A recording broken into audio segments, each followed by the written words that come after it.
Hello, everyone. Welcome.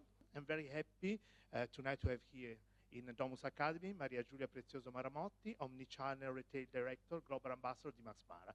Very long time. Very long time. Welcome, Giulia. We are friends from a long time. Yeah, long time. I was yes, thinking. I'm very happy because she's one of the face of the young generation on fashion in Italy, because Max Mara and the big group represent this in Italy. My first question is, you are the new generation of Max Mara and Maramotti family that contribute to change in the history of Made in Italy. How did you come to cover this role in the company? So, well, first of all, hello everybody. I'm very excited to be here. My oldest memory, one of my oldest memories, it's like me, 4 years old, in the old offices in Via Fratelli Gervi with my grandfather, playing around within the, sewing machines, within the pattern makers, the designers. So it really was, for me, an upbringing within the company. My mother has worked for the company for the past 50 years, and she would take me there over the weekend. It was really part of my, I guess, DNA education. And then after I actually graduated in business administration and finance, so very far away from a fashion industry, if you want. Actually, my first job was in 2002, which I don't know if many of you were born, but I was 18. I worked in our store, in Max & Co store, as a shop girl, on part-time, on Fridays and Saturdays, when I was at college. And then after graduation, basically, I joined the company in 2000, officially, if you will. I joined the company in 2007 into the retail business. So for me, it was really, in a way, a natural attraction towards something that was very, very beautiful for me. I also had the opportunity of working with Laura Lusuardi. She's been our fashion coordinator forever. And she, I guess, taught me a lot about fashion. I love fashion, it's really my passion. And so I joined the company as a labor of love, I would say. And you start like, So I started into the retail experience. We have this program which is called Retail Academy, whereas you really start as a salesperson. It was the most rewarding experience, and I think the most useful experience for me, because we are a very product-centric group. All my family has an upbringing within the product constructions, whereas I was the only one that really, of course, I grew up within the atelier, but working-wise, my first experience was within the customers, which I think really paid off within the years. And I used to sell Max Mara first in Verona, and then after a year I became a store manager, and then after a year I moved to Paris because they had a vacancy for a retail manager. So I moved to Paris and I managed our French market. And it was 2010, and it was at the time where really the fashion industry was opening up. The fashion industry within the retail was really opening up within international travels and all the international travel derivative business that was building up. And it was really the time when brands transferred from, I guess, fashion houses to brands and started to look at the customer relationship management as a real tool of interacting with your client and in a way tailoring your strategy. And then in 2011, I moved to New York City, and I managed the US market. Well, that was retail, wholesale, marketing, and merchandising for almost 9 years. It's very different, the USA market, compared to the European one? I would say so, to the extent of being, in a way, a more mature market. At the time, well, first of all, for me it was very difficult at the beginning, because Max Mara in Europe is really a very, very well-known brand. It is Europe-wise very well known. Whereas in the United States, of course, the brand was known, but not as much as I thought it would be, you know. So that was the first, is, if you want, obstacle. And then Europe has a consumer behavior, well, had, and now it has changed, but you know, in 2011 already the United States had a very digital-centric market already, whereas Europe was not the case. So the interaction, the human interaction was much different. It's a much more personalized and very specific. Also, in America, you have to be extremely powerful from the brand. What does the brand mean for the consumer? Which is now very true across the board. You know, I think not just in Europe, but also in Asia, was born in America. So, it's a consumer which is very sensitive about the messages that you send out before the quality of the product. Okay. Yeah. And after the American experience? So after the American, yes, I came back 2019, right before COVID, and at the time I worked for the Max Mara brand, which I still do work with from a more of a marketing standpoint. And then we have, obviously, one of our brands in our portfolio is Max & Co., which is the contemporary youngest brand in our portfolio. And so I took over that front end in 2019, retail, merchandising, wholesale. And then within a couple of years, I started to I became the divisional director, which basically is in charge of the P&L of the Max & Co. brand. It has been, I'm having a lot of fun because obviously, you know, we're a family-owned industry, and you have the crown jewel, which is Max Mara, and you know, the crown jewel is in the ivory tower, so it's very, very difficult to touch it. Whereas this is really the enfant terrible. So I am having a lot of fun. Yeah. But Max Mara Group has many brands. This is not the only one. I mean, we have like 9 brands in our portfolio. Yeah. How do you create a unique product and strategy for each individual brand, you know, in a group like Max Mara? I think it's very complicated. Oh yeah, I mean, it's almost like a knife fight. Exactly. You know, so it has to be done. I think that today it is the biggest challenge, because in a group such as ours, a lot of our brands were born by opportunity in the 80s in order to intercept a certain product need. And then the world changed, because today it's not just about the product, which, don't mind me, it is a necessary condition, but it's not just about the product. Today we talk about brands. And a brand has a set of values, it has a tone of voice, it has a target audience, it has a community. And you have to be very able to be specific, be precise. And in order to do so, you know, you have to be quite unpopular, so to speak, which I am, by saying, no, I know that you're going to sell the copy, which costs half the price of the Max Mara teddy bear coat, but you don't want to shoot it on your own feet, because at the end of the day, there's one teddy bear coat. It's just like, to give you an example. So there needs to be a very, very strong discipline into avoiding that opportunity, into intercepting, obviously, a trend in the market, but that inevitably goes by diluting the brand DNA. And we have a competitive, the presence of a family, to be honest, can be a very strong advantage, because at the end of the day, your most important goal is to preserve the durability of the company. And therefore, you have that ability to say, no, that thing, I don't care that I could make a little bit more money on the short run, but how is it going to be appealing to my brand equity within 2 years' time? Okay.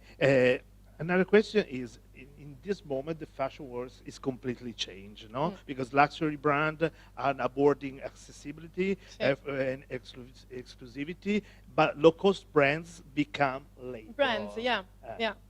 And what do you think changed for the Max Mara group? So, well, I'm just going to, give you a little bit of like an outlook on the fashion industry. We're living in a very interesting moment, but also a very difficult one. The outlook for fashion in 2025 is like basically a flat growth, which is unheard of in the past, since 2008. Because there's been like a constant growth, and that's not happening anymore. So it's almost like the consumer is telling us, just because you can, it doesn't mean you should.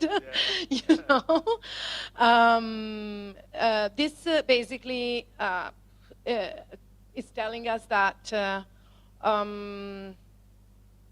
the price increase within the luxury brands has been probably disproportional, but it is clear to me that they are catering towards a 1% that is completely inelastic to prices. And that leaves a whole 99% of the potential target audience which is losing a little bit of, I think, the consumer have lost a little bit of confidence within the industry for this reason. That's part of the reason why brands such as Zara have become labels. And then within the same conversation, you will hear the fact that our wardrobes are overloaded and overfloated with stuff, low quality stuff that doesn't last a lot. And also there is an inevitable conversation about the concept that sustainability is not just about the value chain, which obviously impacts on the prices, but also about the durability and the consumptions. Like, we make too much stuff. I do firmly believe that. To answer your questions, I have probably 3 words that we have as a mantra in our group. The first one being quality. I think that today, and we've always been working in that sense, but not just within the luxury markets, also in the contemporary industry, you have to work within a qualitative manner when it comes to the craftsman, the product, the raw materials, but also the relationship with your clients. Honesty. And when I talk about honesty, I talk about the values that you have as a brand that needs to be yours. You cannot expect to be liked by anybody because everybody is different, thank God.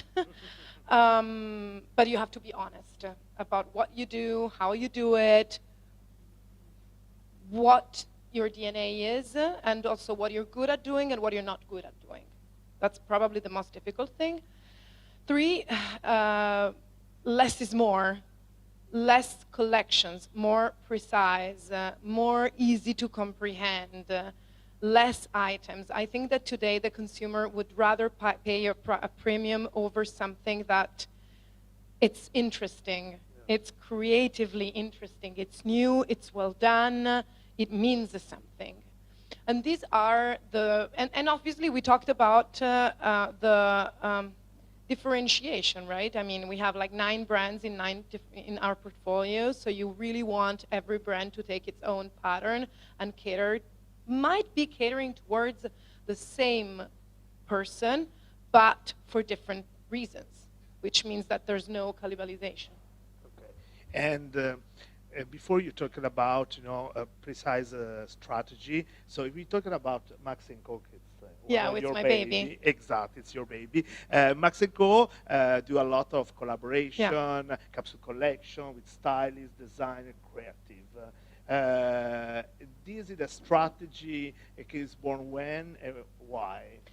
So, to be completely honest, the reason why we started the collaboration and the first collaboration, well, Max & Co, it's in the name. The & Co part of the brand is really about conversation, community, curiosity, courage, collaboration. It's really the concept of inside out, which is believe me, extremely difficult when you are in our industry.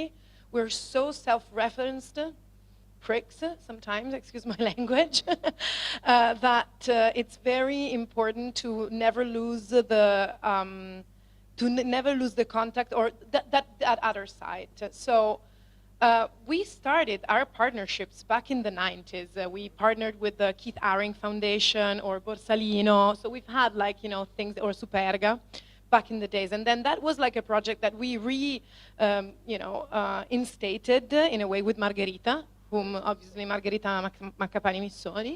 It was almost like by chance, but I felt, we felt the need of bringing something different and a different excitement, not just to the brand, but also to the people that were in the design office. Because at the end of the day, what happens when you make these partnerships is that you have a different set of eyes, both on the brand, but also on fashion. And that helps evolve, I think. Also, I'm sure that you agree with me. When you say things to your team, they listen 50% of the time. Then someone new arrives, they say exactly the same thing, and all of a sudden it's perfectly right. Yeah, exactly. And you collaborate a lot with the stylist. Yes, yes. Max & Co, you put the name of the stylist. Yeah. Because but normally use the styling, only like in a secret way, so without.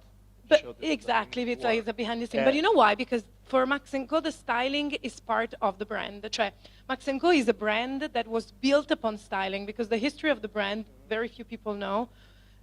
The brand was born in 1986, and it was a store. The concept was this store where we brought all the, and talking about sustainability in the 80s, all the leftovers from different collections. There were stylists at the time. We didn't have stylists, obviously, but they were putting together styles of different collections. So the concept, the DNA of the brand really lies within the styling. And to be honest with you, for us, the styling is a hit or miss, because it's part of the DNA of the brand, like to turn something into, I think that also today, depending obviously of the talent you worked with, well, you also do that per se, so you know that it can, and I see when we worked with you on some magazines, I mean, like the twist that you can give to the brand is actually contributing very much within the image and the tone of voice that you can give. But Don't you agree? think also the famous designers, the contemporary famous designers, are more stylish than creative? Some are, for sure. Some are pure designers, okay, whether you like it or not. There are some designers that are purely creative, really out there. But I think that it has complete, like, the way that creative well, first of all, creative director is a new term. I mean, the creative director is something that didn't exist probably maybe up until 15 years ago, right? We had the designers, we have the who were actually drawing the sketches. Now a creative director is more of like a mood board, right? Yes. Because we translate it in a way from a brand from a product to a brand. So that's, I think, a normal consequence. But for sure, now I think that there are some very famous designers that are more merchandisers or than so you think we need talent to be? Yeah, I do. I do think that also we were talking about the fact that there is a stagnation within the luxury industry. And, of course you can, there's like a macroeconomical turmoil, which all have heard of and like read about, which are facts. But there is also a pattern of successful brands within the past years where you have a certain level of creativity that, you and I were talking about it right before, and also that you can sense, and I think that the consumer senses it. So I do believe, to be honest, very well, I also think that the problem that we have right now, which is not necessarily a problem, but is a fact that we'll have to face, is that we all look at the same stuff because social media, Yes. social media gives you the same images and you're targeted, you know, and I see that when I talk to my team, like younger teams within the creative, or even marketing, they look at the social media, they look at the websites, okay? But for instance, they don't even look at like a portfolio of a photographer in the 80s. So they don't have that imagery. And that, in a way, kills a little bit of the creativity because everybody's looking at the same stuff. The problem of the new generation don't have reference. That's the That's problem. the one Or thing, you study, or you're curious, Yes. or you saw a lot of things. Yeah. Otherwise, your Yeah. background is only Yes. Instagram or social Yes. media. That's a problem. It's a very big problem because especially when it comes to the designers, there's not knowledge of history of fashion. And so there is a very high risk of becoming derivatives because if you do not know what the original is, and when I talk about the originals, it's like, for instance, the reason why, you know, Anthony Vaccarello has, like, I don't know, a very masculine, like 80s, that shape of the Hasariana. Okay, it's not like, where does it come from? Who did it first? And where does it come from? And what was the reason why? As a designer, you should know that kind of stuff because then you can really work on the creative sense. Also, in fashion, nothing is new. But the renovation and the creative process of renovating, I think, needs to come from a position where you know the original. And to know the original, you have to know the history. Of course. It is one of the problems of the new generation. Yeah, I think so. Yeah. I think so. Yeah, I think so. Yeah. And when you talk about Max Mara, you do this collaboration, you do some events and special party. But what you Some think, we attend together. Exactly. You think now in the fashion world, the big events still, the fashion world need big events like fashion show or something have to change? You know, I think this is a really good question because I'm going to be very provocative here. I think that, well, just, you remember, before, like, the first resorts collections were probably in 2015, Shy, a couple of, maybe Chanel did one, and then a couple of years after, Louis Vuitton did one, and then, well, we did the first resort show, Max Mara, in Reggio Emilia. In 2018, it was June, and then all of a sudden there's like a new season. Yes, in an amazing location Yes. because Max Mara have this amazing, incredible foundation. Yes, art collection. Yeah, we'll talk about it. The family. So, and now all of a sudden, okay, couture. No, January, no, men, couture, pitti uomo, men, couture, February, and then resort. All of a sudden, there's a new calendar within, okay? So it's become, and the bigger, and then the more celebrities. I don't know. To be completely honest with you, and we've been doing that, and we do that regularly. We're going to do a big one in Naples, but not just that, the fashion show. The fashion show has become a media event. The fashion shows, when you and I, we used to be there.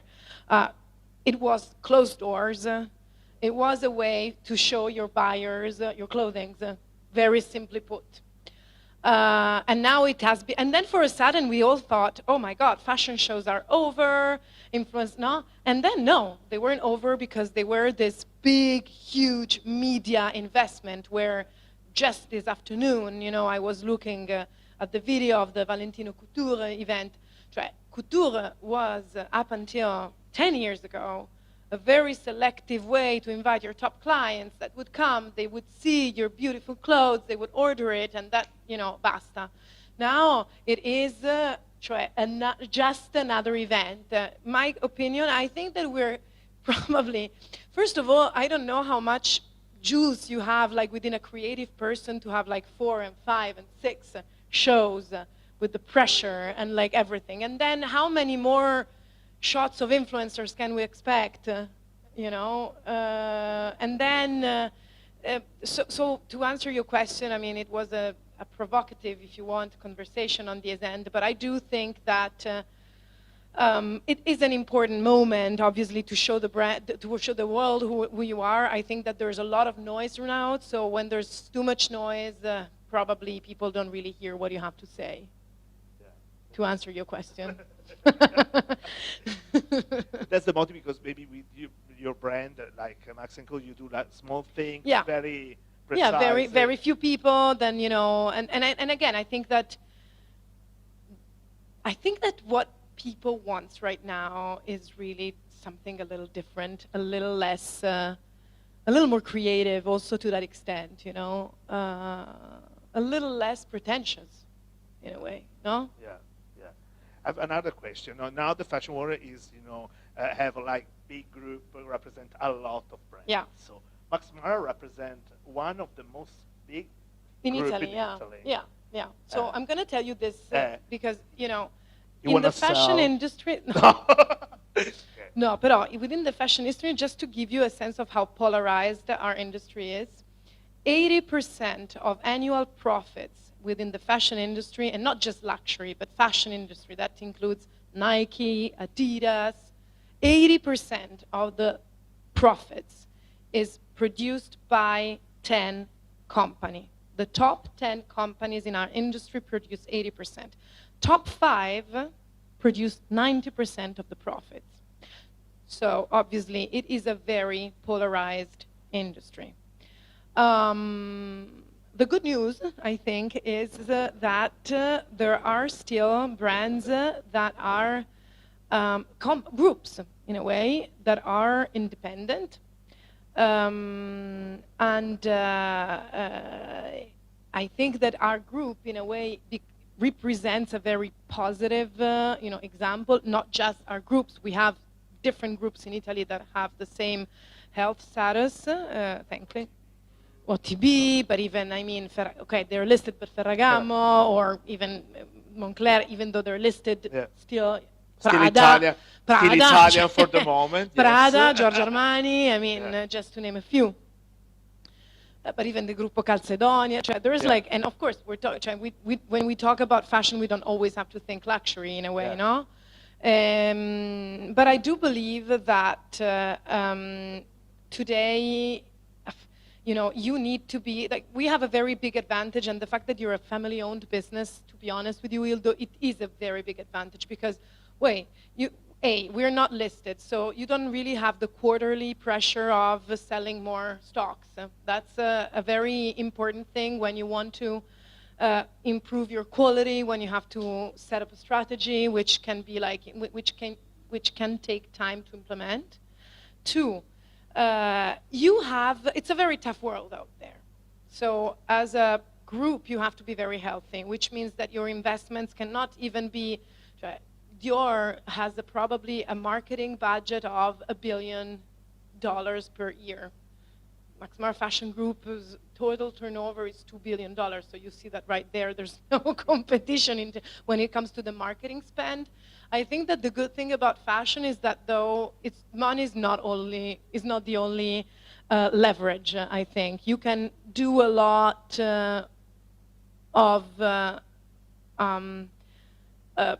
you can transfer a lot to your clients and to your audience and to the community of fashion, of cultural pioneers in a way, also throughout your values, throughout your product, throughout a conversation with your community. So I think that in a way this is a good news, because yes, there is a lot of power within these groups, and believe me, it's not just when it comes to the marketing spend, it's about the distribution, it's about there's a lot of, different aspects of it, but also on the other hand, I think that there's a lot of space for creativity, because we are in a moment where I think that the consumer and the younger generations are a little skeptical about how many more a takeover of a beach club can we take? How many more takeover of a snow resort can we brand so that I think that we're kind of in a moment where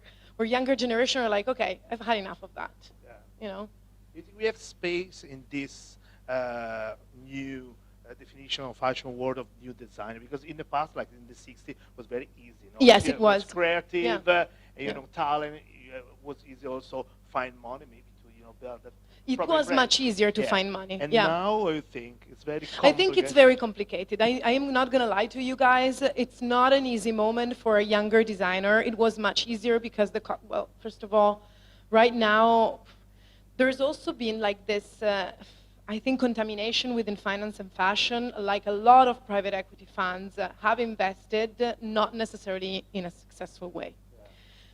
And that also has become a little bit of, and whereas like maybe 10 years ago, there was a lot of movement within the financial investments into young designers, especially both in Europe, but also in the United States.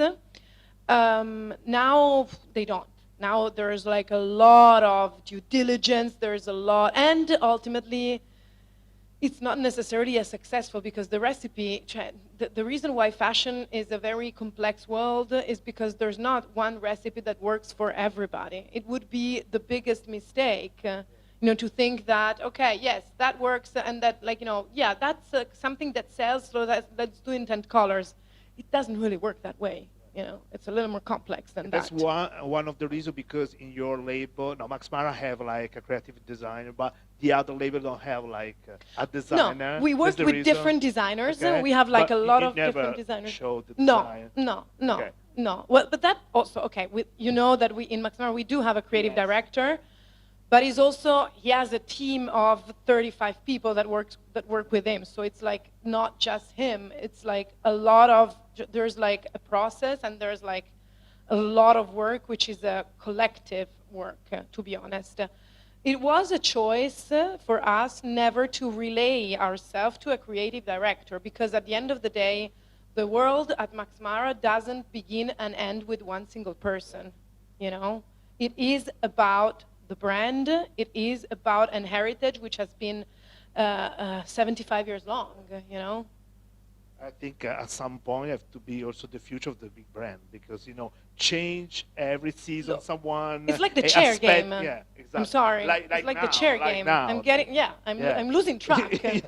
I really am, you know? I really am. Yeah. And also, you know, the one thing that I don't like, you have successful designers, really intelligent designers, that have the ability to,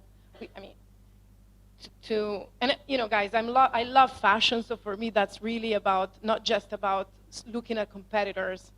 I don't consider myself a competitor of those giants that have, you know, billions and billions of dollars per year, but I do consider myself a fashion lover, just like you.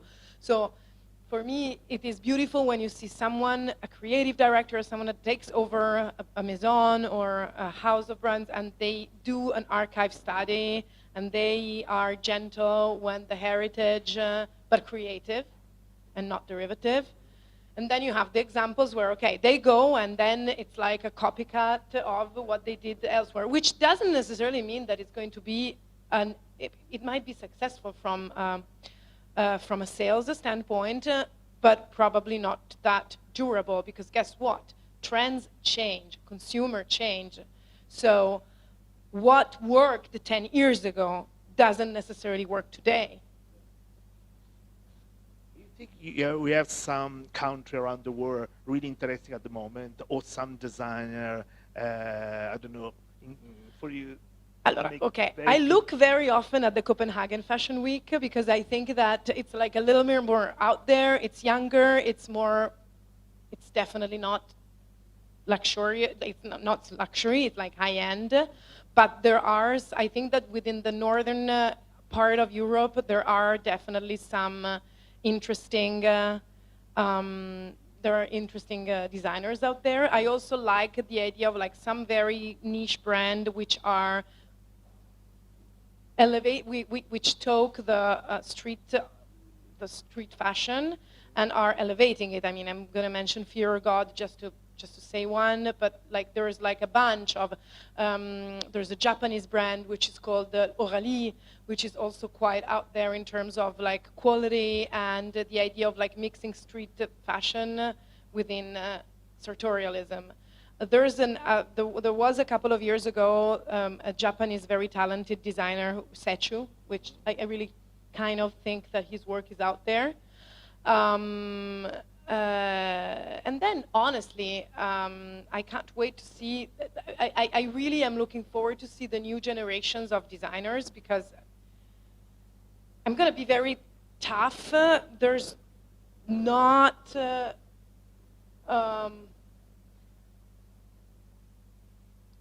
There's not a lot of creativity at the moment. Maybe we have But there's no visibility for the creativity. For the moment, we I don't think have it's visibility. better to say that there's no visibility for the creativity. Then, of course, we're all aware of like the Jacques Mus phenomenon, and that is a phenomenon because there's something there, I think. But this was more marketing or more creativity? I'm not sure what's creativity. Was a different, I think the communication. It was a blend, because the product is somehow interesting. Okay. You know what, I say that because just so I agree, though. I agree with you. The couture collection was something. Okay, maybe it's better you do bags instead of that. Can I tell you? No, and the biggest success it was the banana, the little thingy. Yeah. Yeah, this can be something marketing stuff. No, for sure he changed the marketing. He changed the tone of voice. He had a very interesting take into that. But of course, I mean, he's like a phenomenon also on social media, because the guy is its own, like, social media mogul himself, Yeah, of course. This is really interesting also when you're talking about the new generation, also because we have the opportunity to work with you in a workshop with Domus Academy, so maybe we can find some new I hope so. talent. Looking forward to that. We're also coming here with our fashion coordinators, which hopefully will also with your cousin Elia. Exactly. So we're very proud about that. So thank you so much. No, grazie a te.